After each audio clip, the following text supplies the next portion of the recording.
다 같이 기도하심으로 2025년 1월 5일 새해 첫 주 예배로 하나님께 나아갑니다. 거룩하신 아버지 하나님, 다사다난했던 2024년을 하나님의 은혜로 보내게 하시고 맘 졸이고 소망 가운데 기다려 새해를 맞게 해 주셔서 감사합니다. 2025년에는 모든 죄된 악들을 버리고 한국교회가 새로워지게 하시고 나라가 다시 회복되고 세워지도록 하게 하시며 우리 주 한교회가 하나님의 뜻 가운데 더 영적으로 성숙하고 부흥되는 교회가 되게 해 주옵소서. 그래야 하나님께 예배하고 기도하고 말씀과 전도의 선교의 사명 감당함에 조금도 부족하지 않도록 주께서 성령의 충만함을 더하여 주옵소서.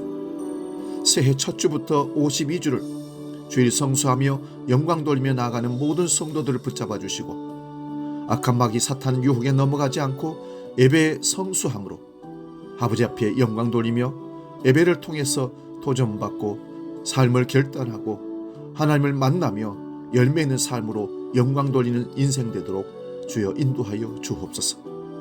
오직 예배를 통해서 하나님의 놀라운 능력을 뜻을 헤아리게 하시고 감사하며 감격하며 예배할 때마다 놀라운 은혜가 넘치게 해 주옵소서. 찬양과 기도로 하나님께 영광 돌리며 나아갈 때에 하나님 받으시는 흠양할 만한 예배가 될 수 있도록 성령으로 충만케 역사하여 주옵소서. 모든 예배 요원들을 강력하게 붙잡아 주셔서 아버지 형식적인 예배가 아니라 영과 진리로 진정한 예배가 일어날 수 있도록 역사하여 주옵소서. 이제는 사도신경으로 우리의 신앙을 고백합니다. 나는 전능하신 아버지 하나님, 천지의 창조주를 믿습니다. 나는 그의 유일하신 아들, 우리 주 예수 그리스도를 믿습니다.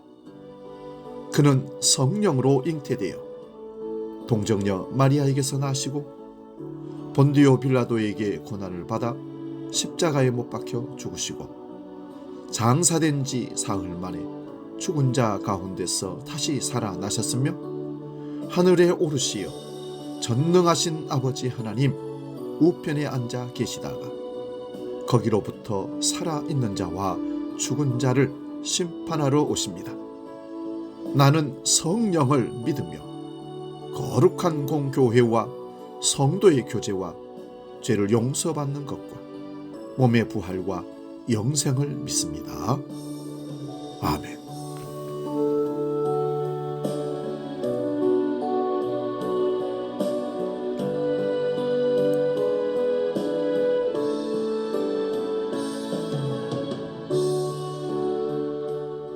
찬송가 214장 나 주의 도움 받고자 함께 찬송합니다.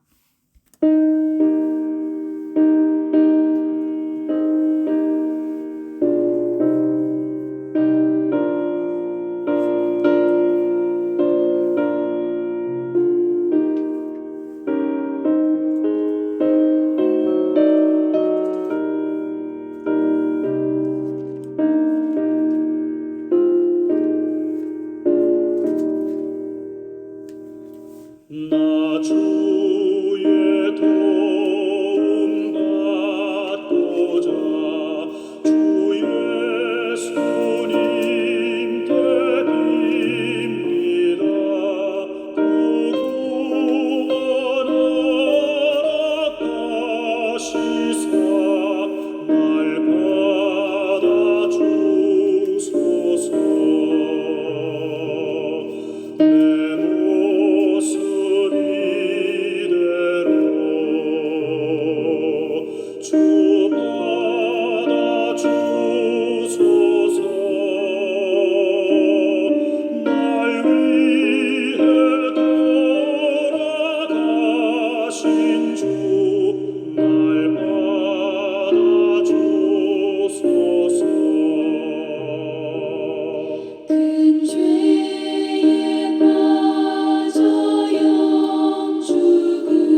새해 첫 주 우리에게 주신 하나님 말씀은 구약성경 미가서 6장 6절에서 8절의 말씀입니다.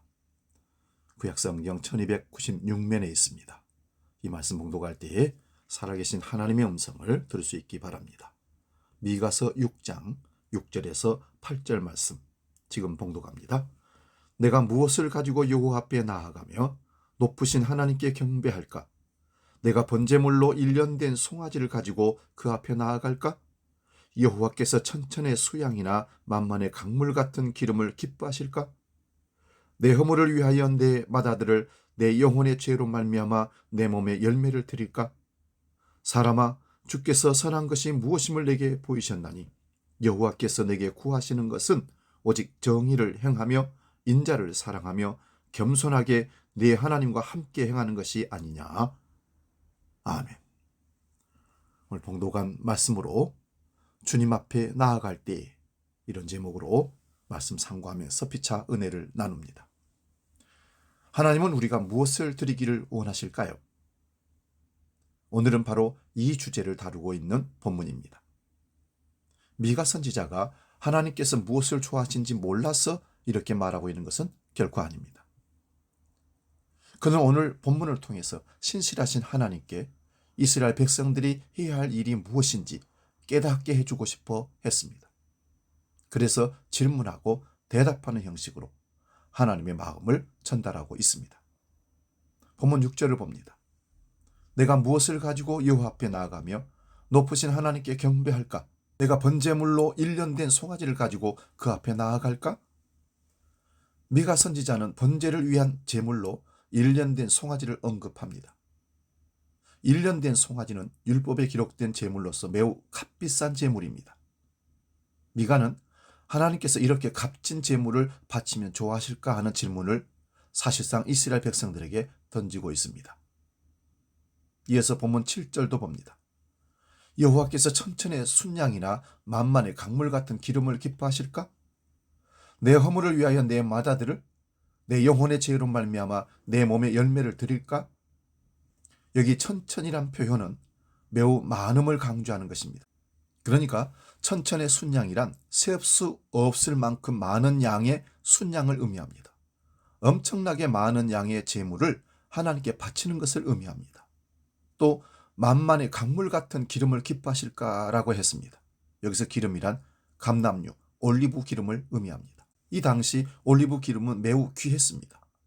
만만의 기름이란 평범한 사람들이 하나님께 드리지 못하는 엄청나게 많은 양의 올리브 기름을 의미합니다. 이 본문의 뉘앙스를 현대식으로 바꾸어 말하면 하나님께 많은 액수의 감사헌금을 드리면 기뻐하실까? 이런 느낌입니다. 여기서 미가 선지자가 던져주는 질문에는 이미 답이 나와 있습니다. 하나님께서 기뻐하시지 않는다는 것입니다.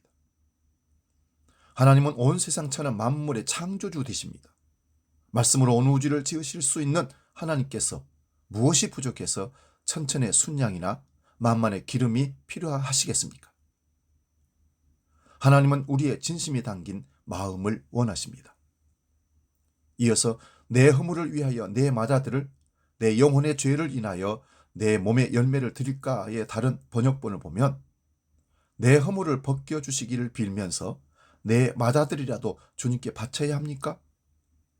내가 지은 죄를 용서하여 주시기를 빌면서 이 몸의 열매를 주님께 바쳐야 합니까? 하고 묻습니다. 세상의 부모에게 자식보다 더 귀한 것이 어디 있겠습니까?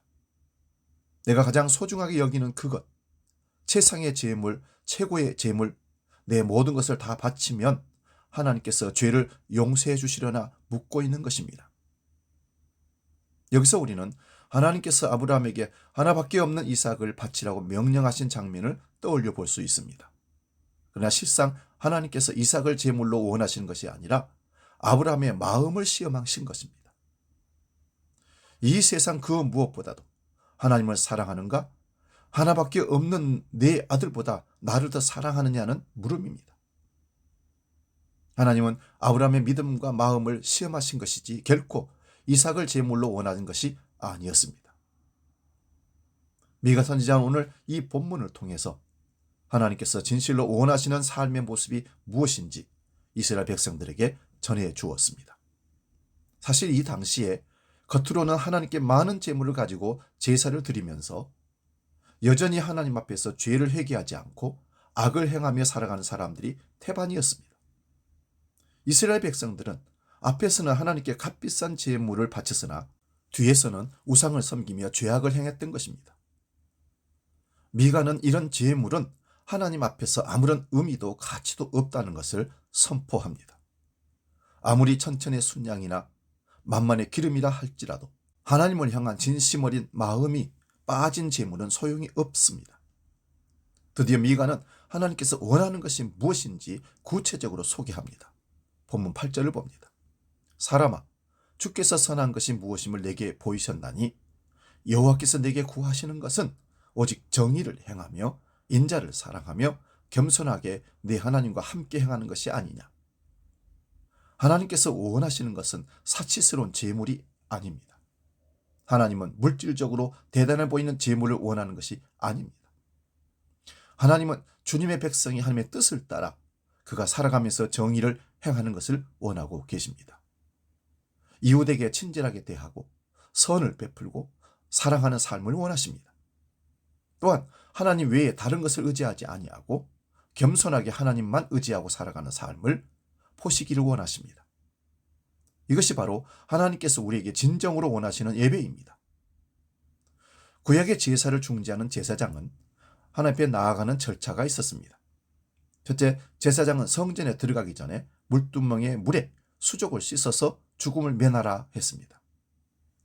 물두멍은 노수로 만든 일종의 큰 세숫대야인데 제사장들은 성막에 들어가기 전이나 버전에서 제사를 드릴 때 반드시 이 물두멍에서 그들의 수족을 씻어야 합니다. 물두멍의 물은 예수 그리스도의 보혈을 상징합니다. 둘째, 제사장이 옷 가장자리에 돌아가며 금방울과 성류를 달아서 성소에 나아갈 때 그 소리가 들리게 하라 했습니다. 제사장은 성막에서 직무를 수행할 때 여호와께 부정을 범하면 그 자리에서 죽임을 당했습니다. 그래서 제사장은 성막에서 하나님을 섬길 때 매우 신중하고 조심성 있게 직무를 감당해야 했습니다. 마찬가지로 오늘날 제사장의 특권을 부여받은 우리는 두렵고 떨리는 마음으로 하나님을 섬겨야 하는 것입니다. 셋째, 제사장은 배로 고의를 만들어 입어 하체를 가리라 했습니다. 이것은 예수 그리스도의 의의 옷으로 입고 하나님을 섬기라는 말씀입니다. 우리가 하나님 앞에 나아갈 수 있는 유일한 길은 예수 그리스도의 의를 의지하는 길뿐입니다. 그러므로 오늘날 우리가 하나님을 섬기고 예배할 때는 언제나 예수님의 의를 의지해야 하는 것입니다. 여러분은 어떤 자세로 예배를 드리고 계십니까? 왕같은 제사장이 된 우리는 하나님을 섬길 때 이 세 가지 의무를 반드시 기억하고 지켜야 합니다. 그리하여 먼저 예수님의 보혈을 의지하여 모든 죄를 사함받고 예수님의 의를 의지하여 하나님께 나아가서 경외와 감사의 마음으로 예배를 드려야 할 것입니다. 어떤 사람이 귀한 손님을 집으로 초대해서 식사를 대접했습니다. 그런데 손님이 그 집에 들어가 보니까 방바닥에는 군데군데 머리카락과 먼지가 쌓여 있었습니다. 방 청소를 매일 하지 않았기 때문이었습니다. 그 손님은 2번 다시 그 집에 방문을 하지 않았다는 얘기입니다. 자기를 맞이할 준비도 해놓지 않은 지저분한 곳으로 찾아가기를 좋아하는 사람은 이 세상에 아무도 없을 것입니다. 우리 그리스도인도 마찬가지입니다. 오늘날 우리가 주님을 모시고자 한다면 우리의 마음을 항상 정결하고 깨끗하게 치워야 합니다. 청결하지 못한 방에 사람이 살아가기 어려운 것처럼 불결한 심령이 처소에 주님께서 거하실 수는 없는 것입니다. 그러므로 우리는 주님을 섬길 때 매일 우리 자신을 주님의 보혈로 깨끗이 씻고 죄악의 때를 닦아내야 합니다. 정치, 경제, 사회가 갈등과 혼란한 상황이 계속되는 가운데 우리는 새해를 맞이했습니다. 증오와 적대감이 눈덩이처럼 커지는 세상입니다. 이게 지금 우리가 설림으로 맞이한 새해의 실상입니다. 이런 상황에서 혼란의 시대를 살았던 미가 선지자에게 우리의 길을 물어보고 싶습니다. 미가가 살던 시대에는 아시리아가 자기 나라 확장을 위해 주변 세계를 거침없이 파괴했던 그런 전쟁의 시기였습니다. 히스기야 왕이 아시리아에 대항하여 반란을 일으키자 사네립 왕은 대군을 이끌고 유다를 쳐들어와서 요새화된 성읍 46개를 파괴시켰습니다. 미가는 예루살렘에서 남서쪽으로 35km쯤 떨어진 평야지대에 있던 도성 모레셋에 살고 있었습니다. 그는 유다의 상류층에서 벌어지고 있는 일들에 대해서 분노했습니다. 누가 하나님과 같으신가라는 뜻을 담고 있는 미가라는 이름 자체가 메시지인 셈입니다. 미가는 사네립의 공격이 잠시 소강 상태에 들어갔지만 결국 예루살렘 파괴의 날이 오고야 말 것이라고 예고했습니다. 그것은 하나님의 마음으로 자기 시대를 통찰한 결과였습니다. 백성의 지도자라는 사람들은 정의에 관심이 없었습니다. 오히려 선한 것을 미워하고 악한 것을 사랑했습니다. 백성들의 가죽을 벗기고 산채로 잡아먹었습니다. 관료나 재판관들은 뇌물을 좋아했고 제사장들이나 예언자들도 삭슬 받고야 주의 말씀을 가르칩니다. 그러면서도 그들은 한 통속이 되어서 말합니다. 미가서 3장 11절입니다. 그들의 우두머리들은 뇌물을 위하여 재판하며 그들의 제사장은 삭슬 위하여 교훈하며 그들의 선지자는 돈을 위하여 점을 치면서도 여호와를 의뢰하여 이르기를 여호와께서 우리 중에 계시지 아니하냐 재앙이 우리에게 임하지 아니하리라 하는도다. 분노한 미가는 지도자들의 도덕적 신앙적 파탄을 섬뜩할 정도의 언어로 꾸짖습니다. 미가서 2장 1, 2절입니다. 그들이 침상에서 죄를 꾀하며 악을 꾸미고 날이 밝으면 그 손에 힘이 있으므로 그것을 행하는 자는 화 있을진저 밭들을 탐하여 빼앗고 집들을 탐하여 차지하니 그들이 남자와 그의 집과 사람과 그의 산업을 강탈하도다. 기쁨과 감사는 욕망에 대한 해독제라는 말이 있습니다.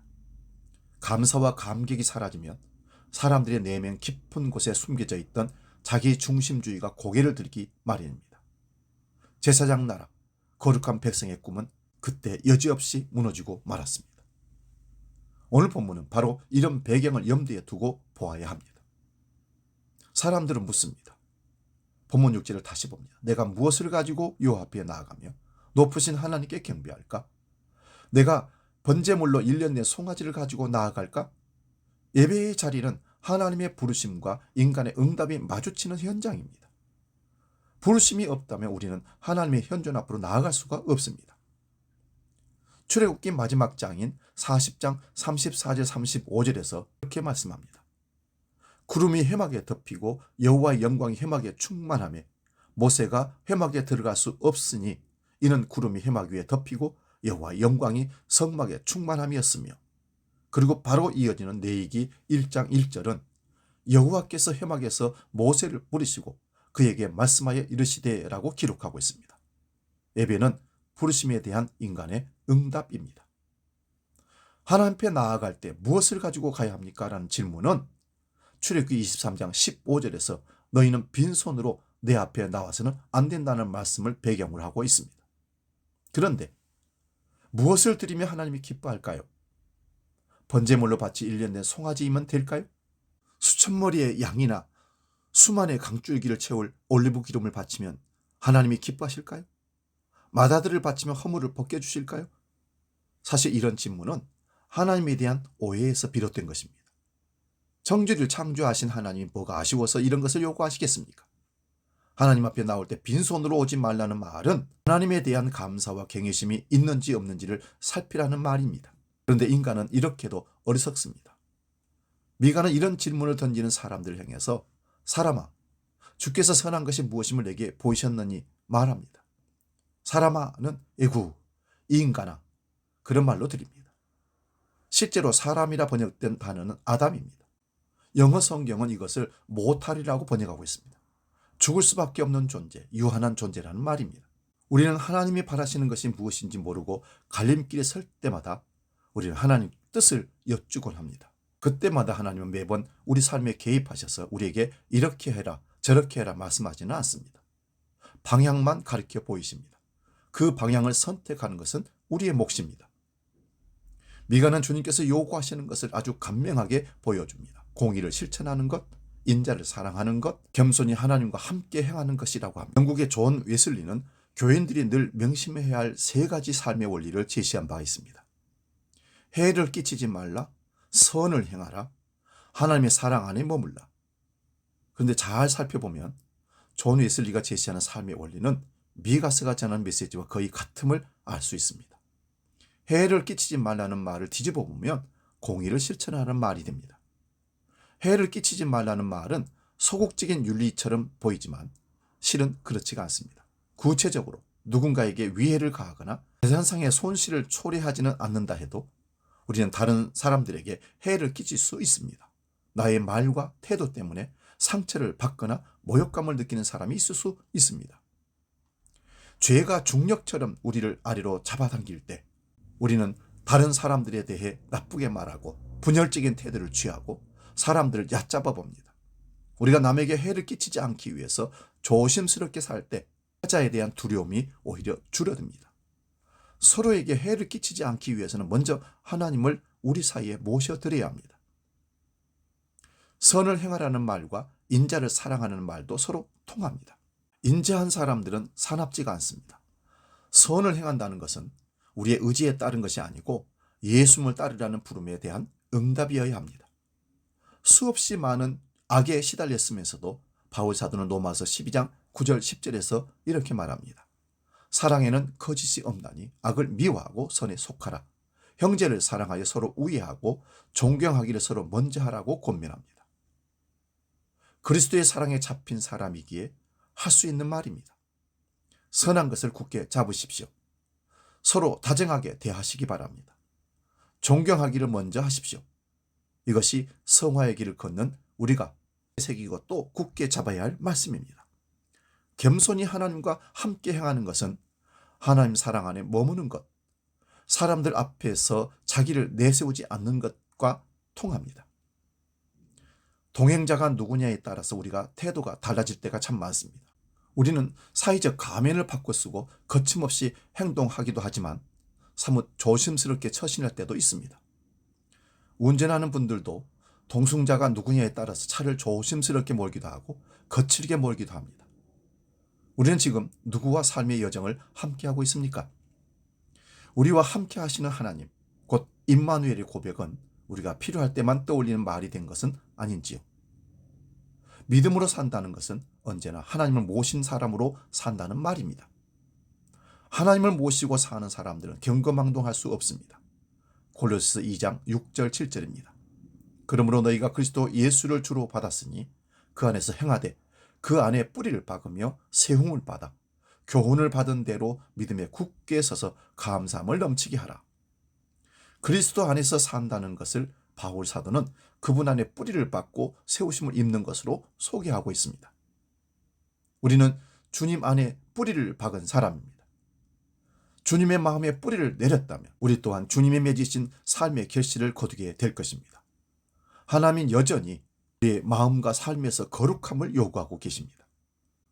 우리는 예수님의 희생을 통해 더 이상 신체적 조건으로 제한받지 않지만 여전히 우리의 내면이 하나님 앞에 흠없이 정결해야 함을 배웁니다. 우리의 예배는 겉으로 보이는 행동뿐만 아니라 진심과 헌신으로 드려져야 합니다. 우리의 삶은 세상의 기준이 아닌 하나님의 기준에 따라야 합니다. 우리의 공동체는 서로를 돕고 거룩함을 유지하며 하나님께 영광 돌리는 삶을 살아야 합니다. 우리도 여전히 세상은 혼란스러울 것 같습니다. 하지만 우리는 어두움에 삼켜지면 안 됩니다. 그리스도의 빛을 따라 걸으며 새로운 세상을 만들어야 합니다. 공의를 행하고 인자를 사랑하고 겸손히 하나님과 함께 걸어가는 새해가 되기를 소망합니다. 우리의 발걸음이 머무는 곳마다 하나님 나라가 임하시기를 축원드립니다. 이 시간 복음 찬양 주의 보좌로 나아갈 때에 찬양하고 기도하고 마치겠습니다.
주의 보좌로 나아갈 때에 나 여전히 부족하나. 나를 품으신 주의 그 사랑, 그것을 믿으며 가네. 자격 없는 내 힘이 아닌 오직 예수님의 보혈로. 자격 없는 내 힘이 아닌 오직 예수님의 보혈로.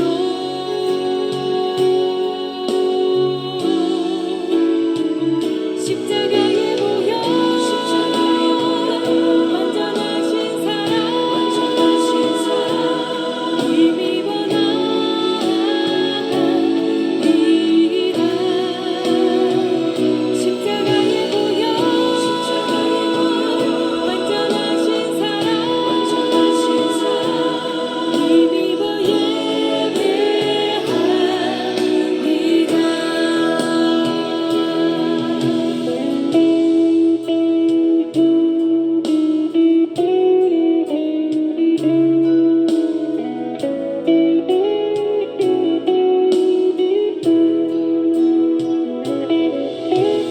자격 없는 내 힘이 아닌 오직 예수님의 보혈로. 자격 없는 내 힘이 아닌 오직 예수님의 보혈로.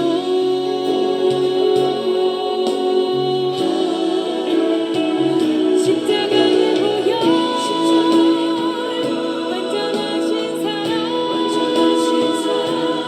힘입어 나아가리라. 십자가의 보혈, 완전하신 사랑, 힘입어 예배하리라. 기도하겠습니다. 역사의 주관자이신 하나님 아버지, 새해를 열어주시고 우리로 하여금 하나님 앞에 나오게 하심을 감사드립니다.